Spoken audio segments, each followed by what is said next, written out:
Coucou, j'espère que vous allez bien.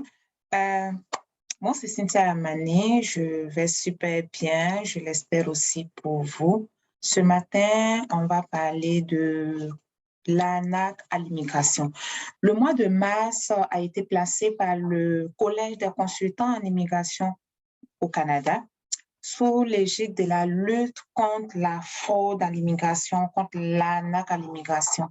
Alors, je profite de ce mois-là et aussi d'une expérience récurrente au niveau des clients qui nous contactent pour faire une petite exhortation ce matin.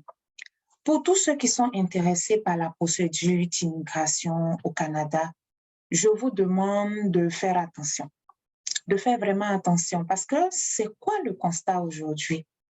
Aujourd'hui, les réseaux sociaux, c'est très bien. Les gens peuvent aider des gens à travers les réseaux sociaux. On est capable de connecter avec des personnes à travers les réseaux sociaux. Mais avant de prendre ces informations personnelles pour les transférer à quelqu'un qui est sur les réseaux sociaux et que presque le seul argument que la personne t'a donné, c'est que je vis au Canada, j'ai des millions d'abonnés sur les réseaux sociaux, j'ai épousé un citoyen canadien ou bien une citoyenne canadienne, j'ai la citoyenneté. Moi, tout ce qui est immigration, je m'y connais, je n'ai pas besoin d'autorisation. Honnêtement, je vous exhorte à faire attention à ce genre de discours. Faites vraiment, vraiment, vraiment attention. L'immigration au Canada est un domaine très, très, très réglementé, comme plein d'autres domaines au Canada. Je prends un exemple tout simple au Canada ici. Faire la peinture dans une maison, mettre la peinture dans une maison, ça prend un certificat, ça prend des attestations. Ça veut dire que si tu n'as pas l'attestation, tu ne peux pas aller afficher sur les réseaux sociaux que oui, moi, je fais la peinture dans les maisons et puis on me paye. Je prends un exemple. Si tu affiches sur les réseaux sociaux que tu fais la peinture et que si des gens ont besoin de faire la peinture chez eux, qu'ils te contactent, ça veut dire que tu es prêt à montrer ton attestation. Tu es prêt à montrer tes autorisations, ce qui te donne l'autorisation d'aller faire la peinture chez des gens. C'est la même chose pour ouvrir une garderie. C'est la même chose pour être infirmier. Il y a plein de corps de métier ici qui sont réglementés. Et la loi ne lésine pas là-dessus.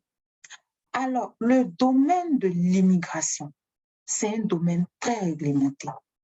Les personnes qui ont le droit d'être des personnes rémunérées, ce sont les consultants en immigration, les avocats spécialisés en immigration.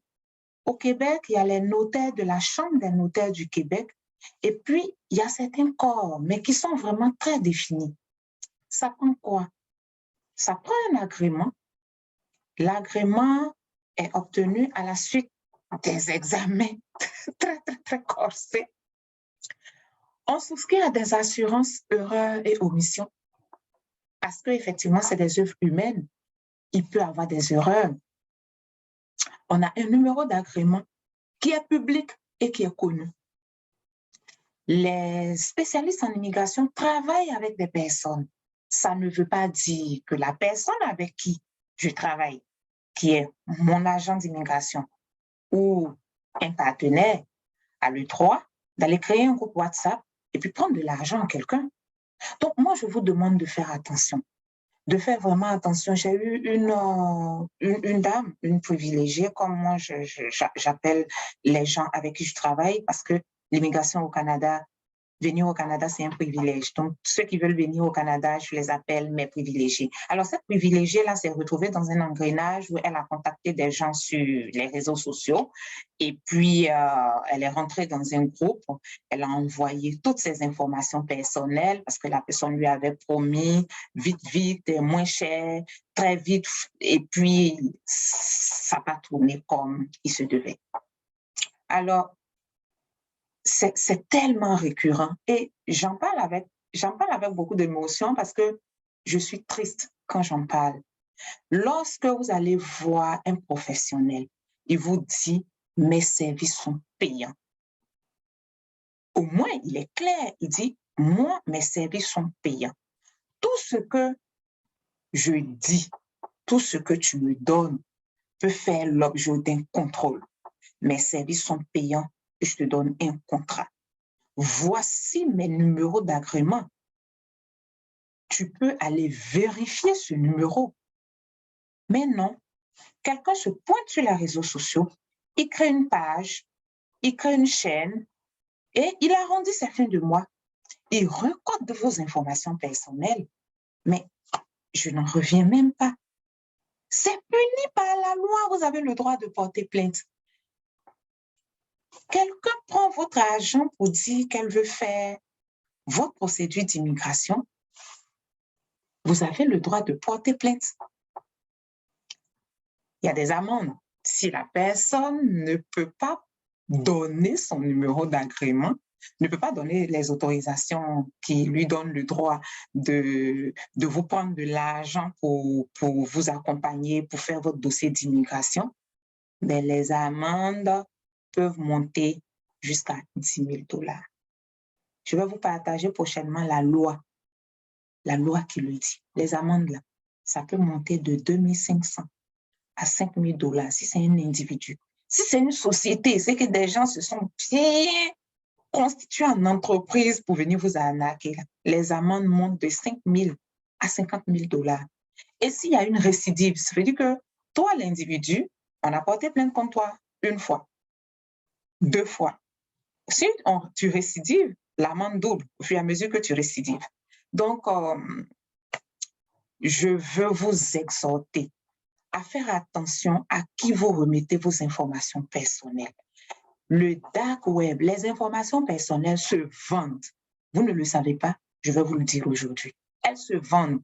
Quand vous donnez vos dates et lieux de naissance, nom, prénom, passeport, tous vos biens. Imagine quelqu'un qui veut amener son enfant étudier au Canada. Mais c'est toutes ces informations personnelles qu'elle met à notre disposition. Tous ces biens, tout.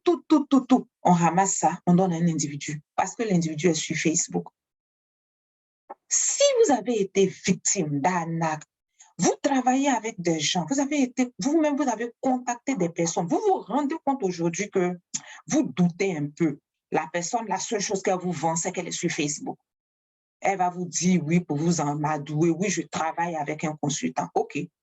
Tu travailles avec un consultant, tu travailles avec un avocat. That's it. Ça te donne le droit d'aller créer un groupe WhatsApp, prendre de l'argent aux gens sous prétexte que tu les aides à faire leur procédure pour venir au Canada. Tu n'as pas le droit. Dites à la personne de vous dire, elle est assurée où? Son assurance-là, erreur et omission-là, elle l'a pris chez qui? Elle n'a qu'à vous dire. Elle n'a qu'à vous donner ses numéros. Sinon, si elle travaille pour un avocat spécialisé ou un consultant, elle vous met directement en contact. C'est lui qui vous donne le contrat parce que de toute façon, le contrat porte le nom de la personne qui est agréée. Le contrat ne porte pas le nom de quelqu'un qui se promène sur les réseaux sociaux. Donc, je suis